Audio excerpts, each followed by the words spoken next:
तमाम चीज़ों के लिए इस्तेमाल हो सकती है।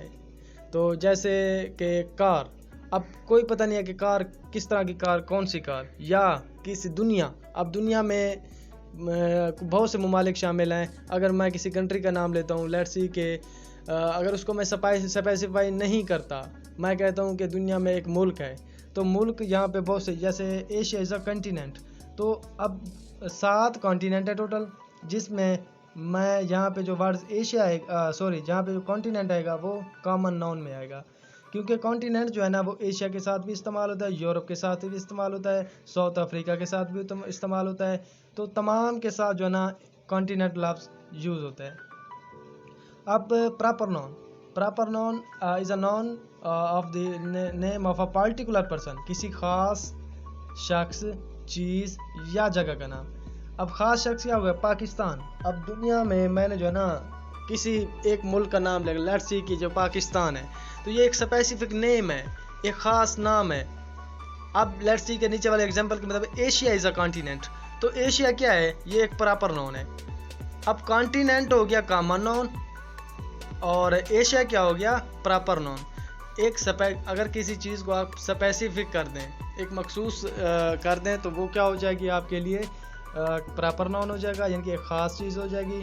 जब अगर आप किसी चीज़ को कॉमन कर दें तो वो एक आपके पास कॉमन नाउन हो जाएगी। नेक्स्ट हमारे पास है एब्स्ट्रैक्ट नाउन। तो एब्स्ट्रैक्ट नाउन एक ऐसा नाउन है जो आपके खुशी, जज्बात या आपकी फीलिंग्स, आपके इमोशंस या उन चीज़ों को ज़ाहिर कर, आपकी थॉट्स, तो इन चीज़ों को जो ज़ाहिर चीज़ करता है वो आपका क्या हो गया, एब्स्ट्रैक्ट नाउन। अब देखें, अब थॉट्स ये चीज़ें ज़ाहिर नहीं होती बज़ाहिर, तो यानी कि एक ख्याली चीज़ें हैं आपके, जो है ना, अगर आप लाफिंग कर रहे हैं, अगर आप हंस रहे हैं, तो ये आपकी बॉडी लैंग्वेज तो आपको बताती है कि आप जो है ना, आपकी फीलिंग्स, आप खुश हैं, लेकिन ये चीज़ें आपको बज़ाहिर दूसरा बंदा इस चीज़ों को महसूस नहीं करता। इसी तरह आप सैड हैं, तो ये आपको ही पता है, आप ही समझ सकते हैं इन चीज़ों को, यानी कि एब्स्ट्रैक्ट नाउन क्या हो गया, साफ आसान लफ्ज़ों में अगर पूछा जाए तो noun which is used to express your thoughts, emotion, feelings is known as abstract noun. Next है जी कलेक्टिव नाउन।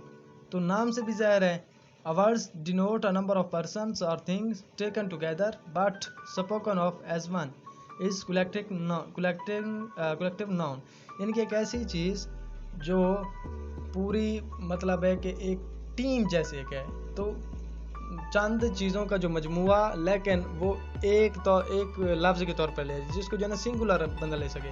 अब जैसे टीम है, नंबर ऑफ प्लेयर्स की क्या बनेगी, एक टीम बनेगी। इसी तरह नंबर ऑफ सोल्जर के, तो क्या मिलके क्या बनाएंगे, एक आर्मी बनाएंगे। और इसी तरह नंबर ऑफ पीपल मिलके एक क्राउड बनाएंगे।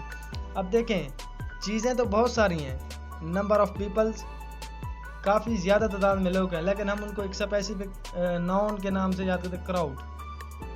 ये इसी तरह एक टीम है, क्रिकेट टीम है, जिसमें 11 खिलाड़ी होते हैं, तो हमने उसको एक स्पेसिफिक नाम दे दिया है, टीम। और इसी तरह आर्मी में भी बहुत से सोल्जर होते हैं, तो हमने उसे एक स्पेसिफिक नेम दे दिया है, आर्मी। तो ये कौन सा नाउन हो गया जी, कलेक्टिव नाउन। नेक्स्ट हमारे पास है मटेरियल नाउन। अब देखिए, जैसे नाम से भी ज़ाहिर है कि मटेरियल नाउन, अब इसमें कौन सा, गोल्ड, सिल्वर, वुड, और ये इसके जो है ना कलेक्टिव नाउन में मटेरियल नाउन में आ जाएंगे।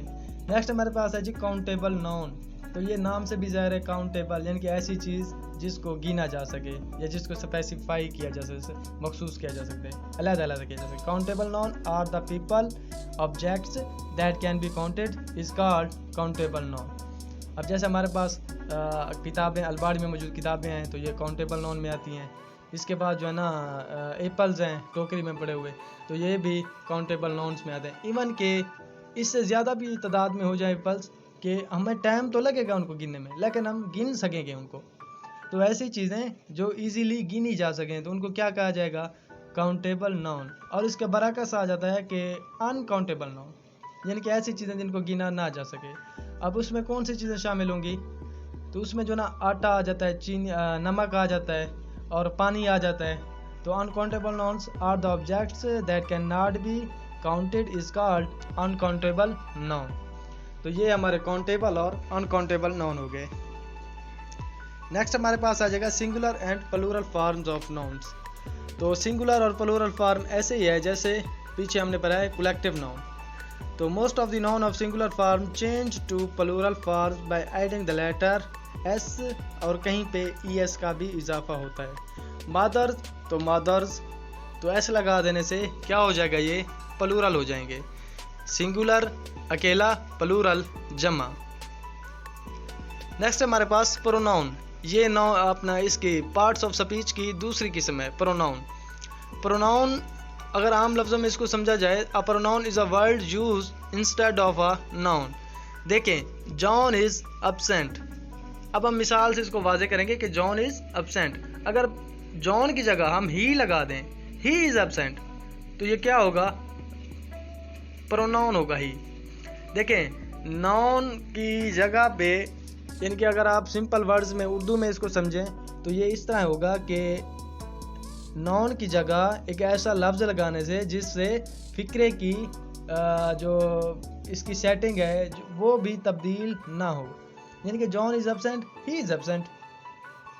तो इसमें जो ना फर्स्ट पर्सन, सेकंड पर्सन और थर्ड पर्सन का जिक्र भी आ जाता है।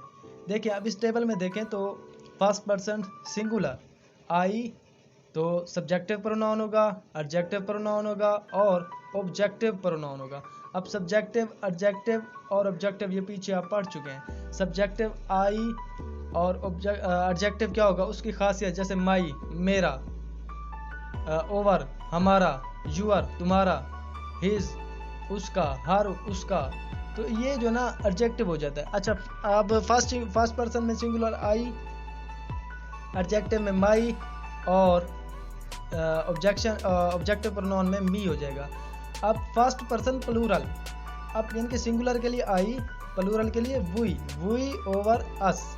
इसी तरह सेकंड पर्सन एक ही होता है और वो होता है यू, यूअर, यू। अब थर्ड पर्सन में दो चीज़ें, ही के लिए भी आ जाता है, शी भी आ जाता है और किसी ऑब्जेक्ट के लिए भी आ जाता है। कोई चीज़ जानदार या बेजान चीज़ जिसमें जो ना इट यूज़ होता है। अब ही, शी, इट, ही का हिज, हिम, और शी का हर, इट का इट्स और इट। अब थर्ड पर्सन प्लूरल में क्या होगा, अगर जम्मा थर्ड पर्सन में जम्मा आ जाए तो दे, देयर, देम। तो ये जो है ना, जो टेबल है ना, ये आपने याद करनी है, इंतहाई अहम तरीन टेबल है। एडजेक्टिव। अब एडजेक्टिव क्या है, एडजेक्टिव किसी चीज़ की खासियत बयान करना, यानी कि अगर कोई चीज़ है तो उसमें कुछ चीज़ ऐड कर देना, तो उसको क्या कहेंगे, adjective. Adjective is a word that generally modifies a noun or noun phrase, जो किसी चीज़ में इजाफा कर दे, मॉडिफाई कर दे। अब बेसिकली कि हम एक एग्जांपल लेते हैं, इसको जब मैं एग्जांपल लूँगा तो आप इसमें जो ना क्लियरली आपको वाजे हो जाएगा कि एडजेक्टिव है क्या चीज़। मैं कहता हूँ दिस इज़ अ कार, ठीक है जी। अब मैं नेक्स्ट कहता हूँ this is a beautiful car.